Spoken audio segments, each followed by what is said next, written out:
Kabanata 14. Si Rizal sa London, 1888 to 1889. Pagkaraang bisitahin ng Estados Unidos, tumira si Rizal sa London mula Mayo 1888 hanggang Marso 1889. Pinili niya ang lungsod na ito na maging bagong tahanan niya sa tatlong kadahilanan.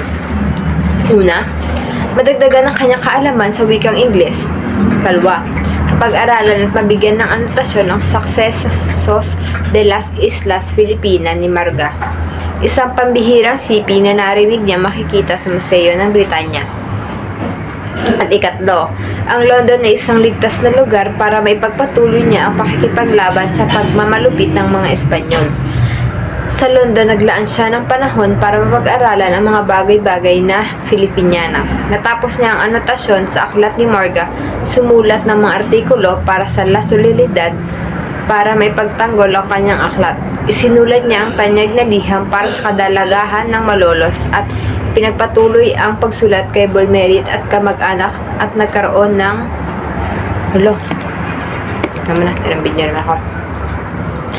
pagbiyahe pa-Atlantic. Ang pagtawid ni Rizal sa ibayan ng Atlantic mula New York patungong Liverpool ay naging maganda. Marami siyang nakilalang kaibigan mula sa iba't ibang bansa tulad ng pasahero mula Palasyong City of Rome dahil pala kaibigan siya at marami siyang alam na wika. Naaliw ang mga pasaherong Amerikano at Europeo kay Rizal dahil sa husay niya sa yoyo bilang paranggalang. Ang yoyo ay maliit na bilog na laruang gawa sa kahoy at may nakaikot ditong tali na ang kabilang duloy kinabit sa daliri. Ginagamit itong laruan ng mga Pilipino ngunit ipinakita ni Rizal ang gamit nito bilang pananggalang na ikinagulat ng mga dayuhan. Buhay sa London. Noong Mayo 25, 1888, isang araw pagkaraang dumaong sa Liverpool, nagtungo si Rizal sa London. Pansamantalang tumigil siya bilang panauhin sa tahanan ni Dr. Antonio Marigidor Desterrado ng 1872 at abogado sa London. Bago magtapos ang buwan ng Mayo, nakahanap siya ng paupahang lugar sa bilang 37 Chalcot Crescent, Primrose Hill. Nangungupahan siya sa pamilyang Becket. Ang mga Becket ay si Ginoong Becket, organista sa simbahan ng St. Paul, Ginang Becket, kanyang asawa, 2 anak na lalaki at 4 na anak na babae. Ang pinakamatanda sa pagkakakapatid na babae si Gertrude, tinatawag na Jetty o Toti ng kanyang mga kaibigan. Mga balita mula sa bahay. Magaganda at masasama. Magaganda at masasama ang mga balitang nakarating kay Rizal sa London. Sa masamang balitay, kasama ang kanyang mga kawalang katarungang pagtrato ng mga Espanyol sa mga Pilipino, pati na sa kamag-anak na Rizal. Ito ang mga sumusunod. Una, pag-uusig sa mga makabayang Pilipino na lumagda sa petisyong 8 lumaban sa mga praile na iniharap Doroteo Cortes, prominenteng mason at abogado, kay Jose Centino, gobernador sibil ng lalawigan ng Maynila. Noong Marso 1, 1888, ang petisyong ito ay nilagdaan ng mga 800 makabayan ay isinulat ni Marcelo H. del Pilar. Ipadala ito sa Reyna Regente ng Espanya para hilingin ang pagpapatalsik sa mga praile. Kasama na rito si Arsobispo Pedro Payo Domenico ng Maynila. Pag-uusig sa mga pag-uusig sa mga kasama ng Kalamba, kabilang ng pamilya at kamag-anak ni Rizal dahil sa matatapang nilang paghiling ng reformang pang-agraryo. Panunilig sa kay Rizal ni na Senador Salamanca at Vida sa Cortes ng Espanya, Desengaños Wenceslao y Retana at kay Cap Pueblo Fesed sa mga pahayagang Espanyol. Ika-4, di makatwiran pagpapatapon ni Gobernador General kay Wheeler kay Manuel T.H. Hidalgo, bayaw ni Rizal at asawa ni Saturnina sa Bohol. Pagdakip at pagkulong kay Laureano Viado, estudyante ng medisina sa Universidad ng Santo Tomas at kaibigan ni Rizal, sa Bilibid dahil nakita sa tahanan nito ang sipi ng Noli. Paglalagay ng anotasyon sa aklat ni Morga. Ang kahangahangang nagawa ni Rizal sa London ay ang paglalagay ng anotasyon sa aklat ni Morga. Ang Sucesos de las Islas Filipinas, mga makasaysayang pangyayari sa mga islang Pilipinas na nailathala sa Mexico noong 1609. Ilang araw din siya sa Museo ng Britanya.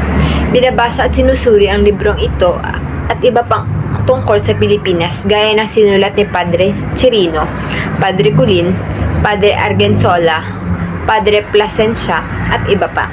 Sa mga kasaysayang na isulat noong mga unang taon ng rehimeng Espanyol, itinuturing ni Rizal na pinakamaganda ang sinulat ni Morga.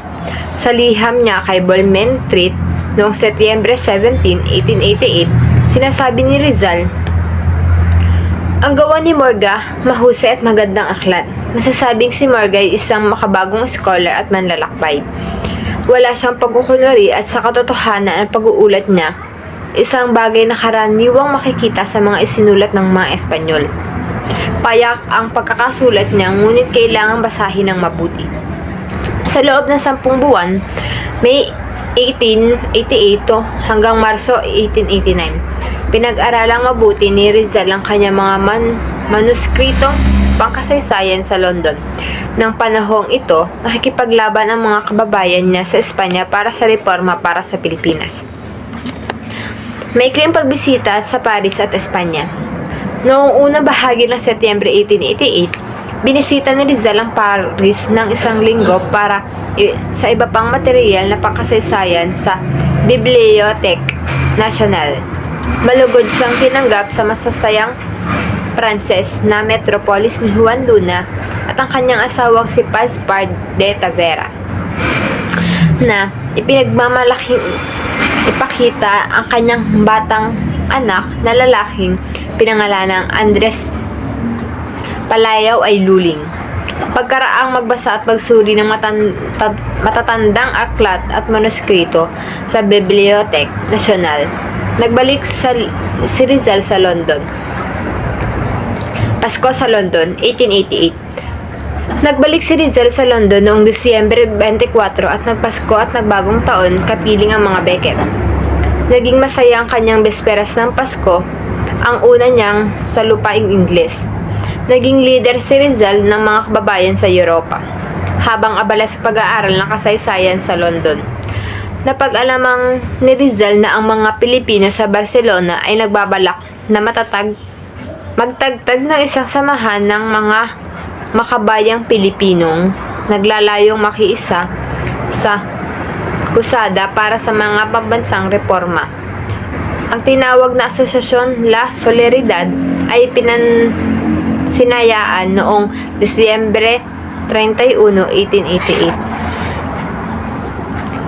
Bilang leader ng mga kababayan sa Europa, sumulat si Rizal sa mga miyembro ng Asociación La Solidaridad noong Enero 28, 1889. Sa liham na ito, ipinahayag ni Rizal ang kanyang pasasalamat sa paggawa sa kanyang ganoong karangalan. At ipinayo niya ang mga ito.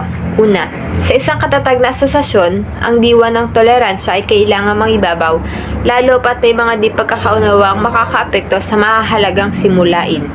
Sa mga talakayan, ang tendensyang makapagsundo ay mahalaga kaysa tendensyang sumulungat. Hindi dapat maghinakit sa pagtalo.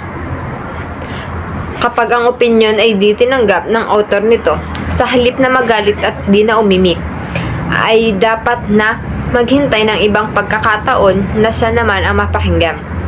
Ang individual ay lagi magbibigay daan sa kagustuhan ng nakararami. Integridad at katapatan ng kalooban. Walang sinuwang miyembro ang maghahangad ng gantimpala at karangalan para sa kanyang ginagawa. Siya na gumanap ng kanyang tungkulin dahil sa inaasahang gantimpala ay kadalasang nabibigo dahil halos walang naniniwalang karapat-dapat na siya ay karangalan. Si Rizal at ang pagpapahayagang La Solidaridad. Noong Pebrero 15, 1889, itinatag ni Graciano Lopez Heina ang makabayang pahayagang La Solidaridad sa Barcelona, kung saan siya naninirahan. Ang pahayagan ay lumabas tuwing makalawang linggo at opisyal na pahayagan ito ng kilusang propaganda. Ang mga layunin nito ay una, makapagtrabaho ng mapayapa para sa reformang panlipunan at pampolitikal. Ikalawa, mailalawan ang mga kalunos-lunos ng kalagayan ng Pilipinas nang ang Espanya ay makagawa ng remedyo ukol dito. Ikatlo, labanan ng masasamang pwersa ng reaksyon at pagkakasinauna. Ikaapat, magtaguyod ng mga ideyang liberal at kaunlaran. Ikalima, at maging kampyon ng mga lehitimong aspirasyon ng mga Pilipino sa buhay, demokrasya, kaligayahan. Unang artikulo sa La Solidaridad. Ang unang artikulo ni Rizal na nailathala na sa La Solidaridad ay pinamagatang Los Agricultores Filipinos, mga magsasakang Pilipino.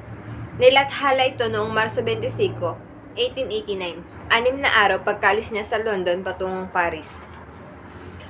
Mga isinulat sa London.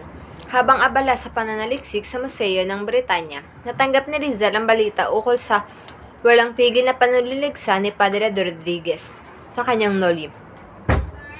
Bilang pagtatanggol, isinulat niya ang polyetong La Vision del Fray Rodriguez, ang pananaw ni Padre Rodriguez, na nailathala sa Barcelona sa ilalim ng kanyang sagisang panulat na Di Masalang. Ito ay isang satirikang naglalarawan ng masiglang dialogo sa pagitan ni San Agustino at Padre Rodriguez. Sinabi ni San Agustino kay Padre Rodriguez na siya ay kinomisyon ng Diyos na sabihin sa kanya ang kanyang pagiging mangmang at ipaalam sa kanya na ang kanyang penitensya sa lupa ay ang pagpapatuloy ng pagsulat ng marami pang kamangmangan nang sa gayoy mas marami ang magtawa sa kanya. Sa La Vision del Fray Rodriguez, pinakita ni Rizal ang dalawang bagay. Una, ang kanyang malalim at malawak na kaalaman sa relihiyon. Kalawa, ang kanyang matalim na satirika. Sa London, isinulat niya ang bantog na ligam sa Dalaga ng Malolos, Pebrero 22, 1889. Sa Tagalog. Isinulat niya ito sa kahilingan ni Marcelo H. del Pilar para purihin ang kadalagahan ng Malolos. Sa kabila ng pagtutol ni Padre Felipe Garcia, kura paroko ng Malolos, hiniling ng mga kadalagahang ito ang pagtatatag ng isang paaralan kung saan nila mapag-aaralan ang wikang Espanyol. May tatlong mahahalagang puntos ang liham niya. Una, kailangan turuan ng Pilipinong ina ang mga anak ng pagmamahal sa Diyos, inang bayan at sangkatauhan. Kalwa, maging maligaya ang Pilipinong ina tulad ng inang Esparta sa pag-aalay sa mga anak at magtatanggol sa bayan. Ikatlo, mapanatili ng Pilipinong ina ang kanyang dignidad at karangalan. Ikaapat, kailangang mabigyan ng Pilipinong ina ang sarili ng edukasyon bukod sa pagpapanatili niya ng mabubuting kaugalian ng lahi. At ikalima, ang pananampalataya ay hindi lamang pagdarasal ng mahaba at ng pagsusuot ng stampita. Ito ay pamumuhay sa paraan ng tunay na Kristiyanong may moralidad at mabuting asal.